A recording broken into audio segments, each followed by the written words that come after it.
Welcome to Mami Bibing, mga kapremis!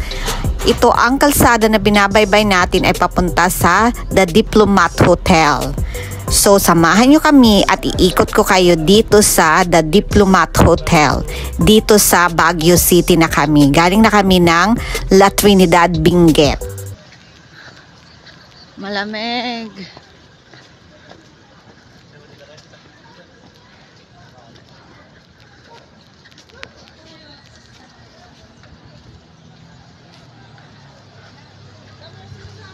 Itong Dominican Heritage Hill, nag-start pa lang kanyang construction noong 1913 and then nag-inaugurate siya noong May 23, 1915. So yun lang yung gipik ko kasi mahaba basahin doon sa may kanilang nakapost. And then ginawa pala itong refuge ng mga Dominican friars and their families during the Second World War.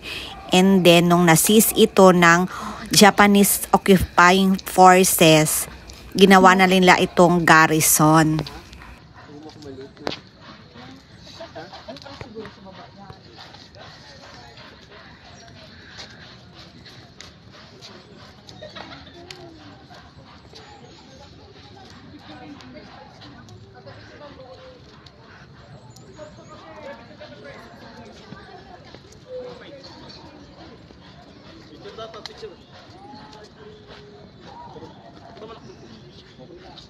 Oo, mag-point 5.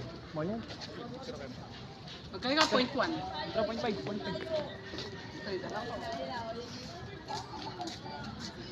Front view ng Dominican Heritage Hill and Nature Park.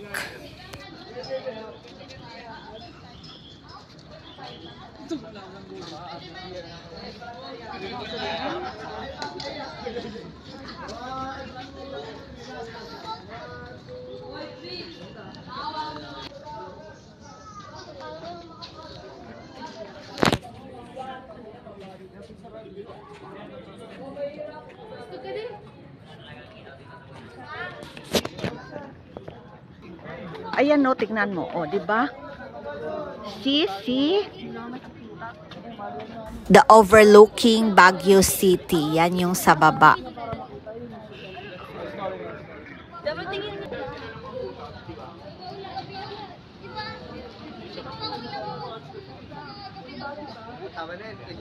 O, dito na tayo. Ikutin natin. B!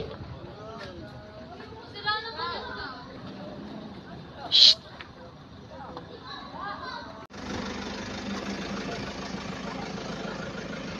Naanto ka na, no? Gusto ko makita sa loob niya. Bawal nga pumasok. Eh. Hindi. Wala yan. Tingnan mo yung semento niya. Brown pa.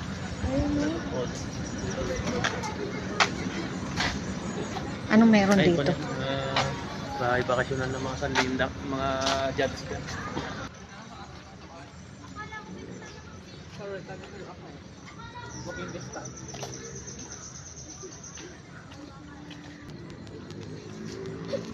Sa other side naman ito ng Dominican Heritage Hill and Nature Park, ang overlooking ng Baguio City.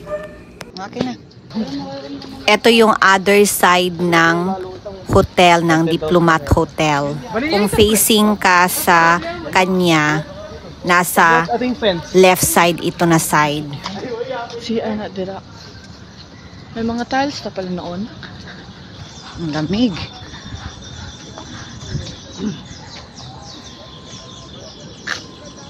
Yan yung Marcos Highway. Yan kayo dumaan. Ito naman na side is nasa likod na kami. Sa Suman.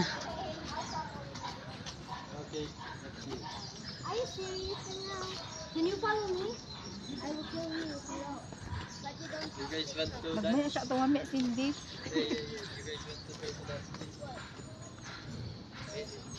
Yan, dito sa taas. Ma, pagkamahan ng anak ko. Ito yung mga swan sa ano eh.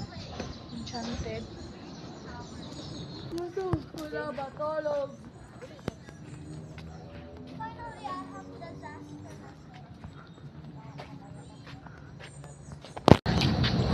Padlock ha. Nakakatakot daw, sabi ng bata, kasi parang haunted house na. Haunted na talaga siya. Mami, tingnan kaya natin sa loob.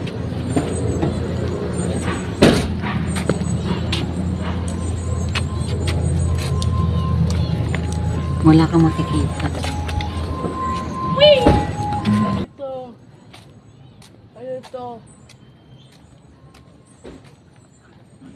Rooms eh. Ayan no, padlock.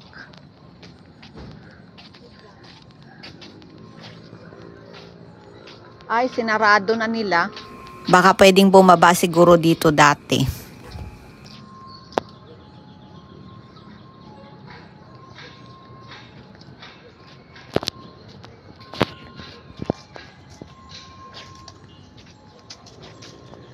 Ito, right side na to, pagpasok mo ng Dominican Heritage Hill and Nature Park, nasa right side na ito ng building.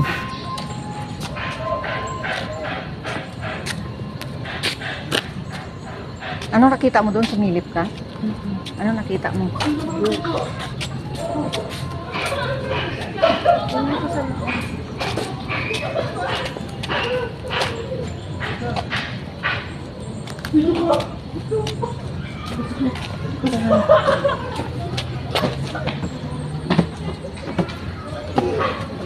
Ang daming mga turista, ang daming mga tao galing sa iba't ibang bahagi siguro ito ng Pilipinas, may mga foreigner din.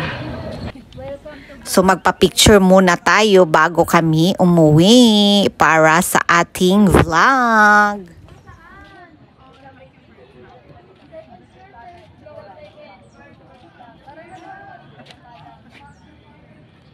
Ito yung malayong view ng largest 10 Commandments tablet building. Ito yung view sa malayo. Ayan o, nakalagay Guinness World Record dahil dyan sa 10 Commandments tablet building. So sabi ni Spot PH, ang building size ng largest 10 Commandments tablet building edifies 152.90 square meters, carved with Bible's 10 Commandments, located in Baguio City, Dominican Heritage Hill and Nature Park. That's why ginawaran siya ng Guinness World Record ng largest 10 Commandment tablet building. Kasi sobrang laki talaga ng 10 Commandment na ito. Meron pa yan sa loob ng 10 Commandments tablet, kaso gagabihin na kami, so hindi na namin papasukin. Thank you for watching. Hope you enjoy. Sana may natutunan kayo sa aking pag-iikot dito sa The Diplomat Hotel. God bless everyone. Bye. Please don't forget to subscribe, share, like, comment, and hit the notification bell for the next video. Hanggang sa muli. Bye.